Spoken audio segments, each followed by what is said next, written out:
Zia Records on Mill with Dylan Gardner. He's going to talk to us a little bit about some records that he digs. He's been digging through the vinyl here, and he's going to be playing tonight at 6 o'clock at Zia Records Tempe. That's 3201 South Mill Ave.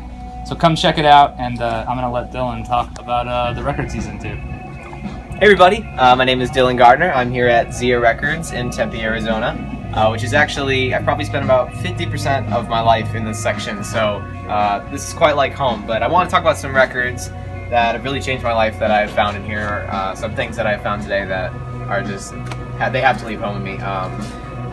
So I try to pick a bunch of different things. I really like to have variety in what I buy at any record store. So let's try to start with one of my favorite bands of all time, the Hollies.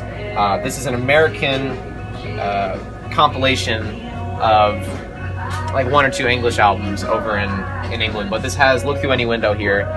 This is one of my favorite songs of all time, written by Graham Gould from 10cc, who was 15, I believe, at the time, and he's always been a kind of hero of mine because I started songwriting when I was 14, and I wrote my album Adventures in Real Time when I was like 15, 16, 17. So I always looked at this like, man, this is really great, and I feel like I get a lot of my like just exciting, ecstatic energy from this. Really great songs. I'm Alive is incredible. Really great. Hollies. Graham Nash there from Crosby, Stills and Nash. This is my favorite Paul McCartney solo album, and I also claim that it's the best Paul McCartney solo album, and people can find me on that. I have always said that I think the 2 best Beatles solo albums are this and All Things Must Pass by George Harrison, and what you want to pick is up to you. I have my opinions, but this is really cool. This is actually the archive edition, the reissue that came out, and it's pressed in Europe, which is really awesome. I have a thing for UK pressings, which I'll get to later. Really fantastic album. Standout for me on this is Too Many People. Squeeze, Argy Pargy. This was actually a big deal record for me because everyone always told me, you should listen to this, you should listen to this. So 2 years ago I put this on my Christmas list, and this was like the one thing that I just couldn't find it for some reason. And I got this record and put it on, and Pulling Muscles from Michelle just came on. It's Pulling Muscles from Michelle. It's like my world expanded like 1%. So you can't go wrong with Argy Pargy, East Side Story, Cool for Cats. Fantastic albums. Changing it up a little bit, this is one of my favorite albums of all time. This is in my top 10 favorite albums of all time. This is a reggae record that is just wall to wall a miracle. Toots and the Maytals, Funky Kingston, and just really, the songwriting is incredible. I believe Toots wrote every song except for, they do a really awesome cover of Country Road on here that they changed some of the lyrics to make it just kind of like, you know, very reggaeton, but you can't, every song in here, I mean, Love Is Gonna Let Me Down, I want played at my funeral. This is like my high fidelity, you know, funeral list. I'll do these 2 in one swoop. These are kind of my hierarchy zenith hip-hop records. Both of these are just production wonderkinds. It's just unbelievable. Tribe Called Quest is probably one of my favorite hip-hop groups of all time. Q-Tip's lyrics they just absolutely get you. Excursions, which is the first track on this album, is unbelievable. And I believe Jay Dillon might have done some stuff on this, but this found a great way to mix hip-hop with jazz in a way that really blows my mind. I love genre-bending records, and this is just listen to it. Just listen to this. This is the greatest thing I've ever heard. So here are 2 of my favorite R&B records of all time. This is my favorite Stevie Wonder album. Inner Visions is really what I try to model every record I'll ever make for the rest of my life after.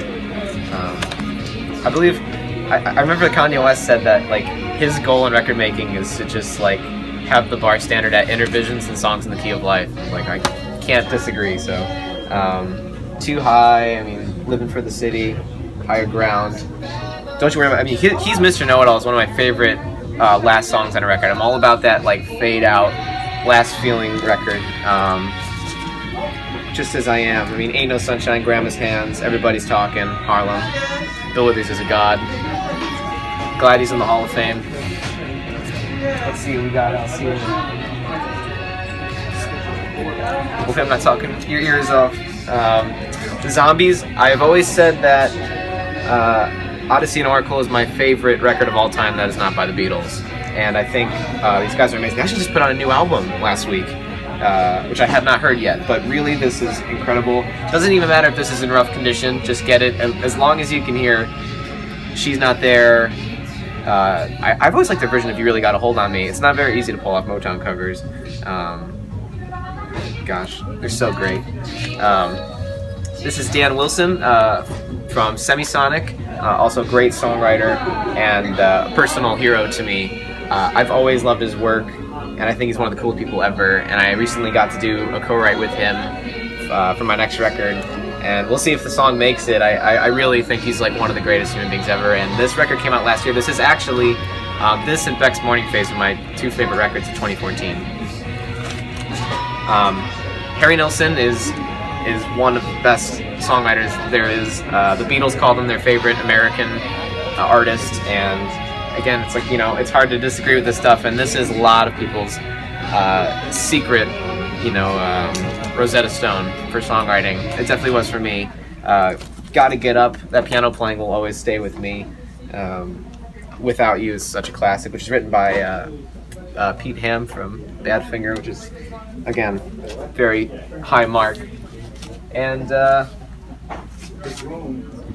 but not least, this is the only record I haven't heard in the pile, but I do, like, Brian Eno is, again, like another idol of mine, and when I'm in the studio, he made these things called, can't remember, but they're these cards. Oblique strategies. Oblique strategies. Yeah. So there's these, like, little cards that you put, and it'll be like, make the chorus the verse, or use a different instrument only once for this section here. Really good stuff, but, I mean, anyways, his records are just unbelievable, and this is Taking Tiger Mountain, which is incredible, and On Island, which you don't see too much.